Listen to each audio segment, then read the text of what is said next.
Gubernur sampaikan tadi, nggak usah lagi keluar kemana-mana. Apa komitmennya dalam penetapan pemkot? Apa komitmen dalam pembebasan lahan? Apa komitmennya dalam reklamasi hulu? Apa komitmennya untuk mengubah perilaku masyarakat? Buat komitmen kesepakatan.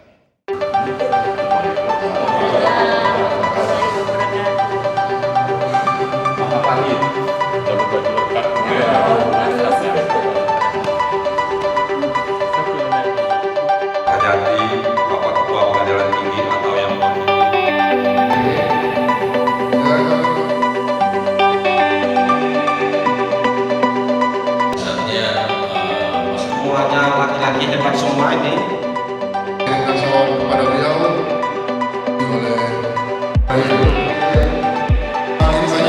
terima kasih kepada Alhamdulillah, syukur kami jujur aja panitia khususnya Lekat sangat berbahagia untuk melaksanakan acara yang walaupun di bulan puasa ini Bapak Presiden Lekat berkoordinasi dengan pihak protokoler, katanya Bapak Gubernur mau menghadiri acara ini di sela-sela kesibukan beliau yang begitu sibuk, tapi beliau masih mau menyisihkan waktunya untuk mendatangi acara ini. Kenapa? Karena mungkin Pak Gubernur memandang sesuai dengan judul ini, mencari solusi bersama tuntaskan persoalan banjir di Provinsi Bengkulu. Bapak Ibu yang kami hormati, artinya pemimpin itu ya sangat konsen, terutama di sektor yang banjir ini untuk mengatasi ke depan. Seperti diketahui, setiap tahun di beberapa wilayah Provinsi Bengkulu, khususnya di kawasan Bengkulu Tengah, Kota Bengkulu, Seluma, mengalami banjir dengan dampak yang sangat luas. Banjir ini berdampak pula pada ribuan rumah. Warga terendam diduga menjadi salah satu pemicu terjadinya banjir di Provinsi Bengkulu. Bapak Gubernur yang kami hormati, peserta kegiatan ini terdiri dari para kepala OPD ataupun yang mewakili, para dunia usaha dan para pemerhati lingkungan yang ada di Provinsi Bengkulu.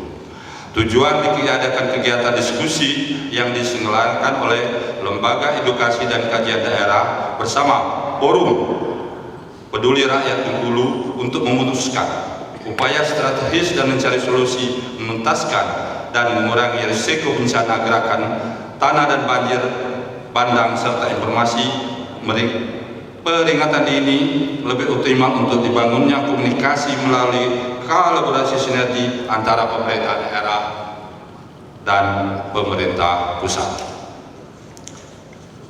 Banyak sekali kekurangan-kekurangan yang mendadak ini di dalam melaksanakan acara ini. Tetapi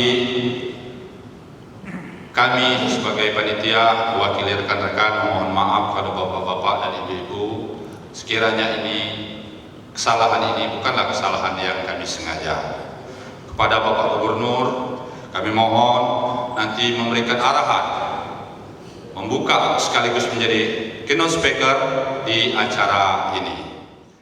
Keadaan sehat, lahir batin, dan alhamdulillah kita semua masih menjalankan daripada puasa di bulan suci Ramadan ini.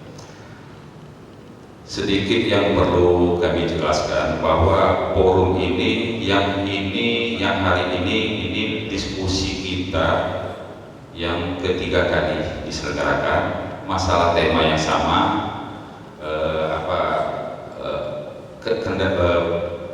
masalah banjir ya, yang akhirnya pada hari ini kita coba berkoordinasi dengan Bapak Gubernur pada waktu itu bahwa kita ini Lekat ini merupakan lembaga kajian dan lembaga edukasi dan kajian daerah ini pengen berperan serta dalam hal memberikan solusi-solusi terhadap pembangunan di Provinsi Bengkulu semampu dan sebisa kami.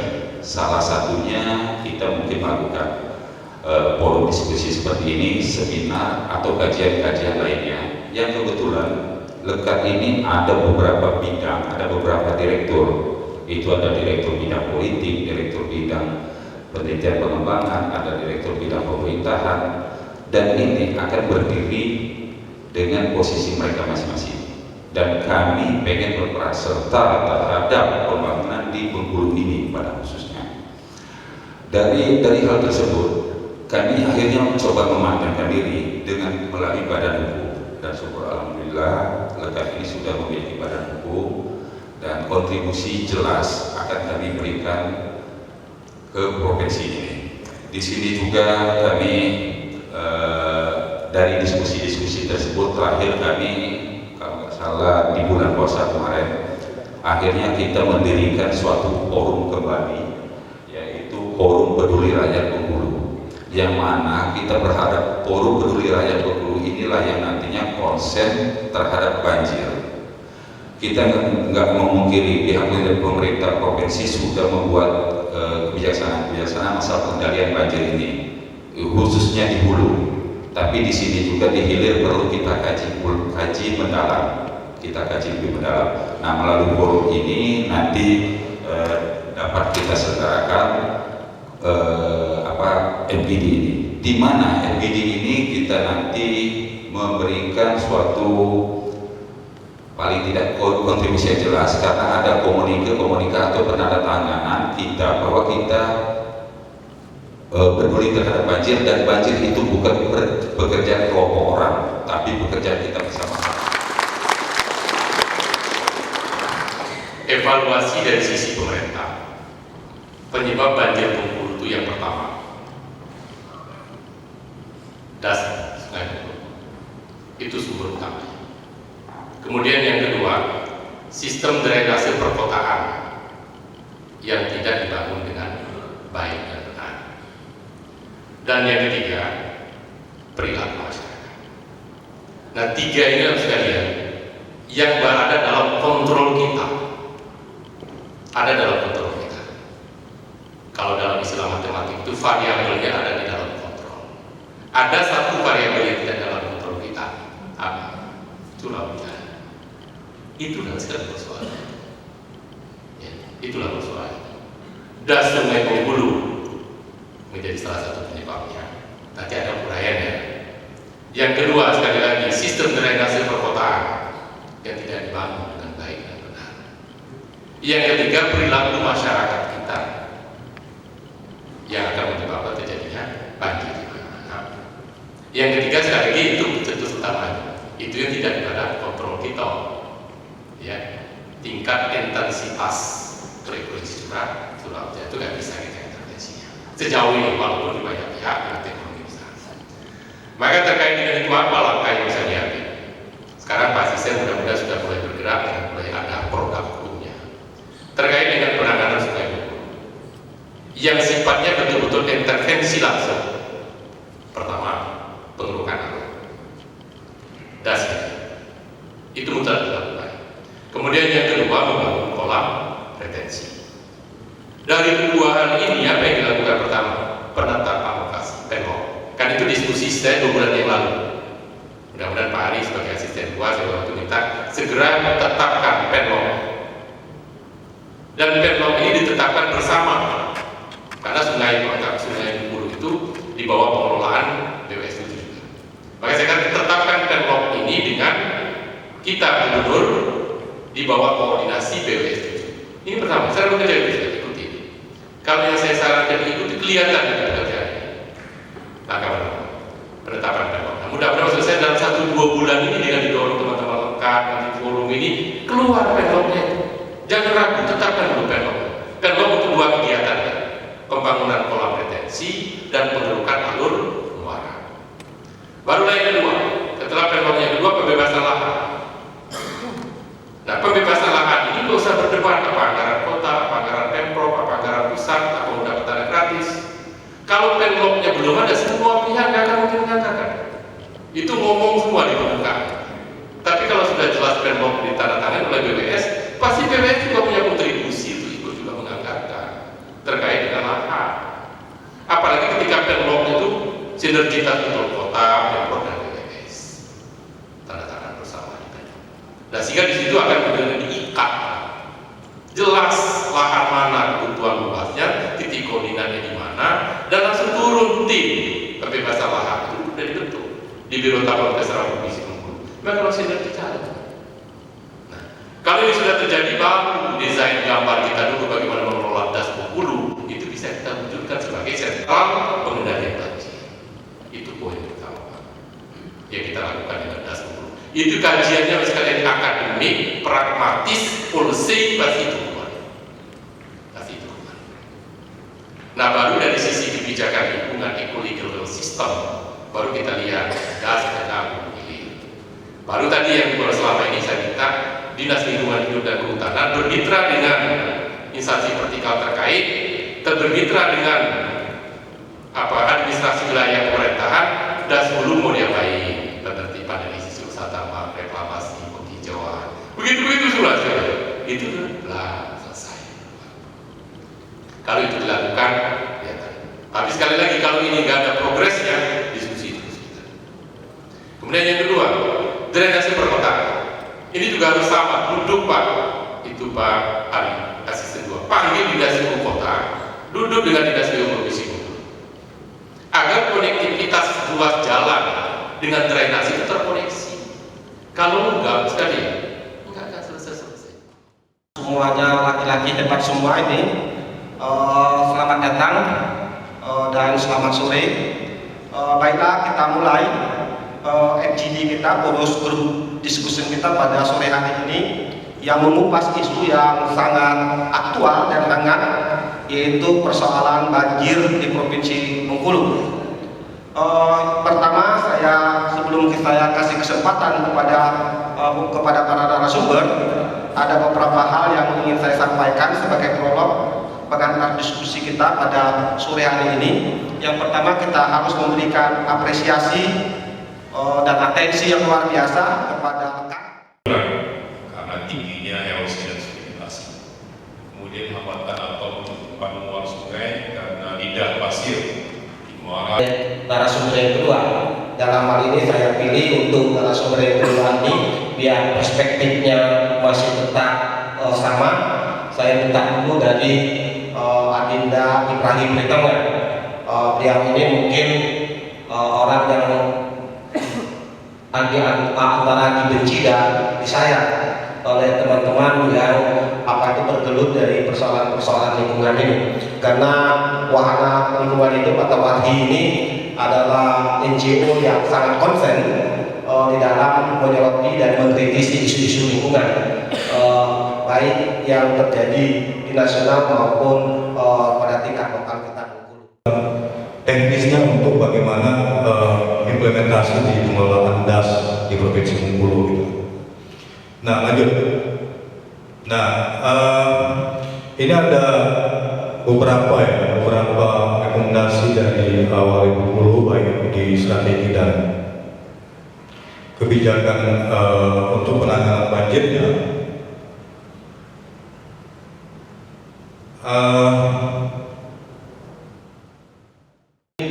Men-challenge apa yang sudah disampaikan oleh Pak Hairul Amri tadi dengan Adinda Ibrahim Ritonga ini dengan Pak Sutarman, karena bagaimanapun Pak Sutarman ini adalah teman-teman perusahaan tambang ini banyak mendapat sorotan ketika terjadi bencana banjir, karena ada semacam dalam tanda petik tudingan bahwa penyebab banjir itu salah satunya ada kontribusi dari teman-teman yang bergerak di aktivitas pertambangan. Nah, kita ingin melihat apakah betul apa itu pandangan itu dan apa yang sudah dilakukan oleh teman-teman di Asosiasi Pengusaha Batubara Bengkulu di dalam memastikan tidak terjadinya kerusakan lingkungan di Provinsi Bengkulu terkait soal aktivitas tambang yang dilakukan.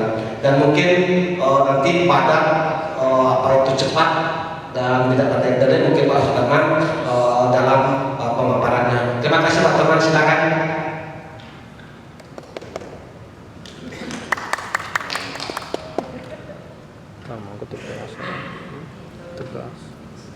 Ya, dari sini aja. Bismillahirrahmanirrahim. Assalamualaikum warahmatullahi wabarakatuh. Membahas masalah banjir ini tidak menarik, apalagi di tengah suasana puasa, jam segini, lemes, buka masih tunggu 2 jam, ya apa boleh buat. Ini masalah kita semua. Benar. masukin aja dari berita urusan benar gaya nanti. Ini sangat merugikan sebenarnya. Ya. Tapi hari ini sebenarnya salah satu poin kita tidak bicara lagi seperti itu ke belakang. Banjir hari ini setiap jengkal daerah di Nusantara ini semua hari ini banjir. Jadi bukan isu yang penting untuk membahas kenapa banjir. Tapi yang paling penting adalah efek banjir. Hari ini kawan-kawan panitia itu mau melokalisir pembahasan kita itu adalah banjir. Oke, nggak bisa diapa-apain, itu adalah karunia Tuhan. Karena airnya berlebih, ya tumpah menjadi banjir. Lalu ada dampak. Bagaimana mengurangi dampak, apa yang mau ditangani dengan dampak, itulah mungkin yang menjadi fokus kita ke depan. Makanya tadi Pak Gubernur bilang kunci dari semua itu ternyata skemanya sudah begitu lengkap. Yang tidak ada itu bagaimana mensinergikan stakeholder untuk memastikan ini jalan. Ini poin penting yang saya tangkap dari yang beliau sampaikan tadi. Dan ini memang menjadi PR besar kita. Kita mungkin di kepanitiaan ini, apalagi di forum peduli rakyat Bengkulu ini harus berambil peran aktif ke depan, minimal mendorong mengingatkan. Inilah konsep pemerintah provinsi, bagaimana kapan dilaksanakan, bagaimana cara melaksanakannya. Belum lagi gengsi teritorial istilahnya. Pemda provinsi, kota, kabupaten punya gengsi sendiri, belum tentu bisa ditangani. Gimana Pak Ketua? Itu juga satu hal lain yang menjadi problem, ya kan? Ego sektoral. Pemda kota punya gengsi sendiri, punya rencana sendiri. Pemda kabupaten mungkin sama. Bagaimana menyatukan ini menjadi satu program yang besar yang membutuhkan kolaborasi, itu memang menjadi PR besar. Pak Bapeda provinsi yang mungkin akan mencarikan jalan keluar. Saya tidak banyak, terakhir Pak Gubernur sudah mengeluarkan surat khusus kepada dunia tambang. Poin pertamanya adalah tolong kendalikan sedimentasi. Itu. Jadi kita nggak usah lagi bicara banjir. Hujan kalau turun di dunia tambang, apalagi open pit, 100% akan mengalir, pasti Pak. Sementara di Das Bengkulu hanya sekian hektar, 4.000 hektar dunia tambang. Tapi yang dibuka baru ratusan hektar. Dibanding luas dan Bengkulu, Das Bengkulu yang hampir 60.000. Lalu di hulunya sana apa yang terdapat? Ternyata itu perambahan hutan. Karena di hulu sana itu wilayah kawasan hutan. Yang terjadi perambahan hutan. Nah sampai hari ini saya juga nggak tahu, kawan-kawan pemerintah itu nggak pernah mengangkat. Ayo perambahan hutan itu harus bagaimana kan? Yang ditembak yang 4.000 tambang ini dari 60.000. Bayangin tuh. Nah begitulah seksinya dunia tambang batu bara. Tapi saya tidak di situ karena sudah saya nikmati lah bagaimana komunikasi antara dunia tambang dengan kawan-kawan media, kawan-kawan pemerhati lingkungan. Lalu yang kedua, penekanan Pak Gubernur adalah terhadap dunia tambang, tolong perhatikan reklamasi. Jadi yang pertama tadi, tolong kendali sedimentasi dengan memperhatikan dimensi kapasitas settling point. Nah ini memang kepada kawan-kawan dunia tambang ini harus serius memperhatikan ini, karena isu ini bukan lagi kita bicara hujan. Apa yang bicara hujan? Datang musimnya ya hujan. Negara kita ini dibagi dua musim sebenarnya, musim kemarau sama musim hujan. Jadi hujan bukan hal yang aneh. Kemudian yang kedua tadi reklamasi. Reklamasi itu ini juga menjadi hal penting yang saya sampaikan. Reklamasi ini ada dua sudut pandang yang berbeda dari dua instansi. Pertama sudut pandang kehutanan sama sudut pandang pertambangan. Objeknya sama, apa? Bukan tambang. Hanya bicara bukan tambang, tapi pertambangan melihatnya reklamasi itu bagaimana menata dan menanam kembali. Oke. Kemudian bagaimana penutupan tambang? Itu kalau dunia tambang. Kalau dunia kehutanan, lihat beda lagi Pak. Dia hanya mementingkan, banyak maaf kalau ada kawan-kawan dari LHK, PNBP-nya bayar depan terhadap area yang sudah kita buka. Itu dia dari depan bayar depan semua terhadap area yang sudah dibuka. Lalu perhatikan perhatiannya dunia kehutanan adalah penanaman kembali terhadap area yang dipinjam pakaikan. Nah, itu bedanya ini. Makanya kawan-kawan kadang-kadang tidak memahami itu reklamasi yang dimaksud dulu sudut pandang siapa. Nah, kalau sudut pandang kehutanan tadi, dia tidak lagi bicara soal penghijauan segala macam di sana. Karena itu kemudian menjadi domainnya SDM. Di situ ada reklamasi dan ada pasca tambang. Nah, kalau dunia kehutanan adalah penanaman kembali. Nah, penanaman kembali ini tidak dilakukan. Saya pertama begini bahwa banjir ini kan akibat. Banjir itu akibat. Secara terminologi harfiah kenapa banjir? Banjir itu adalah air yang berlimpah melumpur. Karena airnya tidak digunakan sebagaimana mestinya. Kalau air tidak digunakan mestinya dia mungkin. Nah, makanya tertumpah menjadi banjir. Siapa penyebabnya? Penyebabnya adalah perilaku manusia. Jelas ayat Tuhan mengatakan demikian. Keburukan yang terjadi ini pastilah karena perbuatan perbuatan manusia yang tidak beradab. Nah, jelas ayat tidak dimakan lagi. Apa terjadi? Itu pasti karena ulah manusia, tidak mungkin lain-lain. Curah hujan pun tadi kata Pak Guni itu tidak mungkin disampaikan. Itu pun ulah manusia.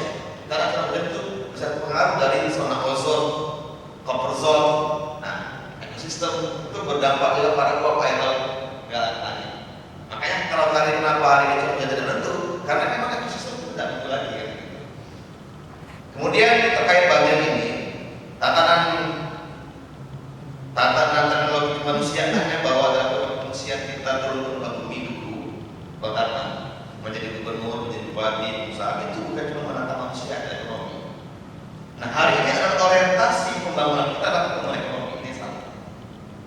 Padahal jelas PBB melalui sidang dunia kita sudah mesti membuat namanya SDGs. Setelah melakukan program kurs bagaimana pembangunan berkelanjutan. Nah, apa itu pembangunan berkelanjutan di situ adalah pembangunan yang menggunakan memanfaatkan lingkungan tapi tetap melindungi lingkungan. Nah, apa lingkungan itu boleh digunakan, boleh dimanfaatkan. Hutan boleh dimanfaatkan, boleh. Batu bara boleh nggak? Boleh. Sungai boleh nggak? Boleh. Tapi digunakan dan dilindungi. Nah, ini yang mesti sejalan. Menggunakan dan dilindungi. Jangan cuma menggunakan tapi tidak melindungi. Kalau cuma melindungi tidak menggunakan, maka rakyat sejahtera. Siapa sejahtera? Sejahtera apa? Nah, itu yang kedua. Yang ketiga, ada yang belum terjadi, ada yang terjadi. Banjir ini ada yang belum terjadi, tapi ada yang akan terjadi. Nah, yang akan terjadi ini tadi kata Dinda Ketua itu karena tadi itu akan terjadi, belum terjadi. Saya das di daerah Kelurahan, di daerah Ketahu itu belum banjir besar. Yang baru banjir besar itu baru das dulu. Nah, ini sudah terjadi. Yang sudah terjadi ini, maka prosesnya adalah kita melakukan namanya perbaikan ulang. Juga sudah mengakui bahwa batu bara di sini dapat dari hulu kan begitu kan? Nanti memang ada dampak dari batu bara yang ikut meningkatkan sedimentasi sungai tersebut. Zaman saya kuliah, Sungai Gerawang itu lebih pakai kedalaman, tadi nyelam. Sekarang dekat diri kita gelam. Artinya apa? Memang ada peningkatan sedimentasi. Nah, bulan Juni yang lalu, kita pernah bikin activity di Santika ya, sama juga ya, Satgas Sendiri, dan sudah diambil rekomendasi. Berdasarkan, cuma kan sampai hari itu berjalan, baik di Pemprov, Benteng, maupun BWS itu berjalan. Itu sudah sepakati bahwa ada jangka pendek, jangka menengah, jangka panjang. Nah, kan ada yang kota, ada yang Benteng, ada yang Pemprov, ada yang pusat. Pusat apa? Karena nanti APBD kita membangun untuk kolaborasi, maka butuh dana pusat yang itu 600 miliar yang telah dibahas negara. Apa yang paling mungkin di awal ini adalah pembangunan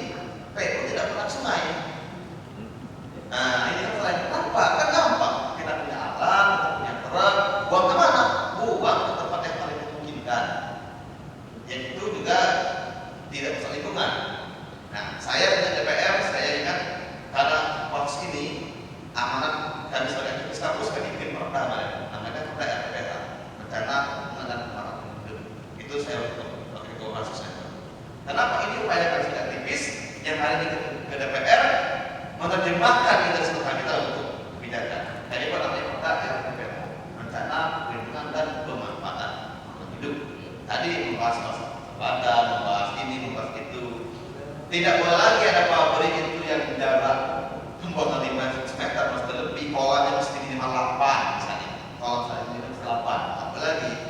Tapi ini kan lucu, kok ada bongkar batu bara di Maroko gitu kan? Apa namanya pindah? Saya pernah tanya juga nih saya dengan Bapedas nih. Ada Bapak pindah Bapedas. Bapedas itu mungkin Adinda tahu kan dari Bali. Setahu aku itu 1 juta bibit, ya kan? Nanam di mana? Saya udah keliling Bengkulu, nggak ada tanaman itu. Saya sidak betul Bengkulu, nggak ada tanaman itu. Itu mana pohon tanam itu?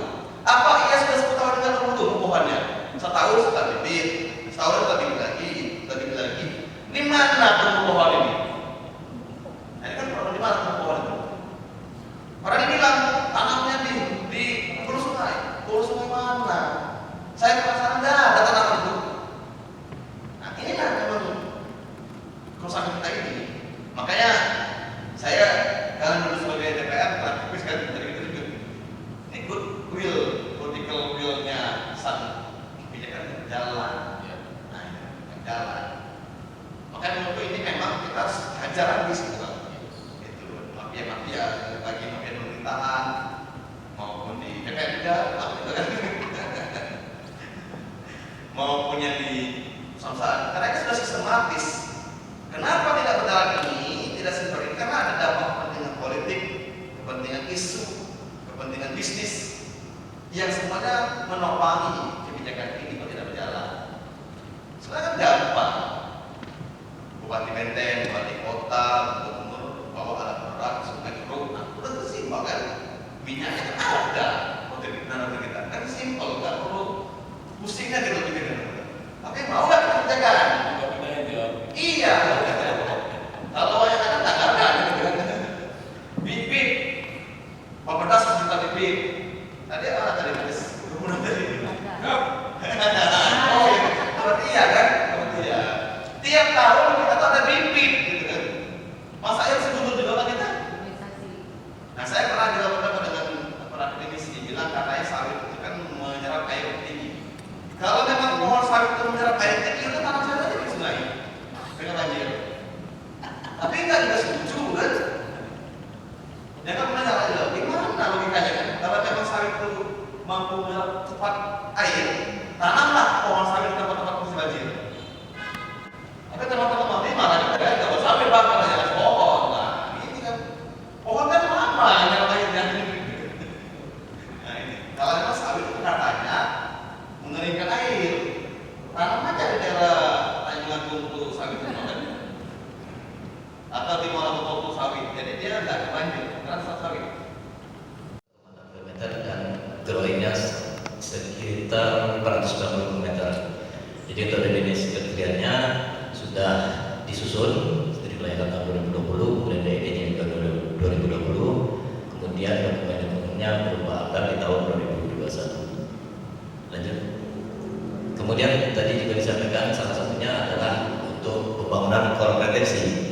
Kolam retensi ini dari hasil DD itu ada 2 lokasi di Tanjung Agung, Kelurahan Agung, dan di Sukamandi dengan luasan sekitar lebih kurang 5 dan 5 hektar. Jadi lebih kurang 10 hektar. Jadi kolam retensi ini diharapkan dapat menampung tingginya curah hujan dan memotong puncak banjir yang terjadi dalam badan sungai. Jadi penyediaan kolam retensi atau resapan ini menjadi salah satu langkah strategis penanganan banjir di Bengkulu. Jadi mungkin air, istilahnya air itu tahan dulu, dialirkan dulu ke kolam retensi supaya tidak melebar ke pemukiman. Ini sudah dokumennya sudah sama, jadi kita untuk usulan kegiatan di bulan APBN sudah siap. Dan ini sudah tadi disampaikan Pak Gubernur sudah dilakukan proses untuk penetapan lokasi yang di Bengkulu Kota. Ini kita usulkan juga untuk pembangunan tanggul untuk mengarahkan atau melindungi daerah di sekitar aliran sungai. Lanjut. Dan terakhir ini kita mengajukan untuk rehabilitasi rumah pompa dan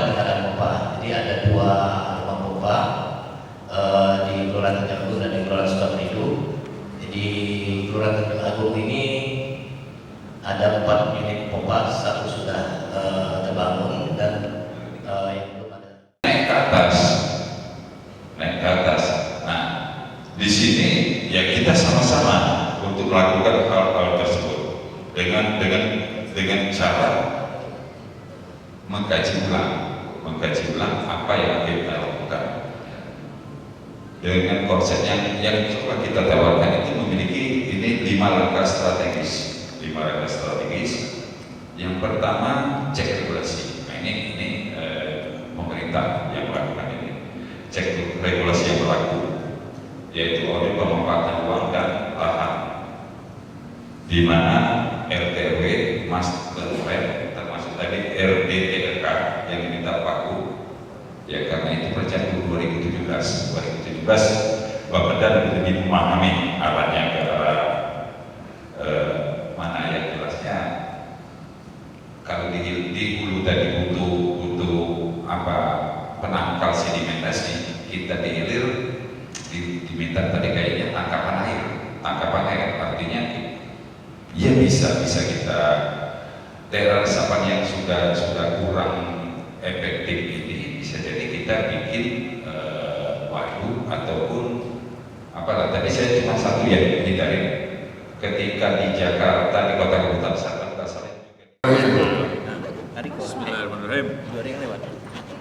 Yang Bang Tarmanto yang harus besak tuh. PUPR Provinsi, Bapak Fahmi. Ya, dan stakeholder terkait dari ini banyak yang berkomitmen ya.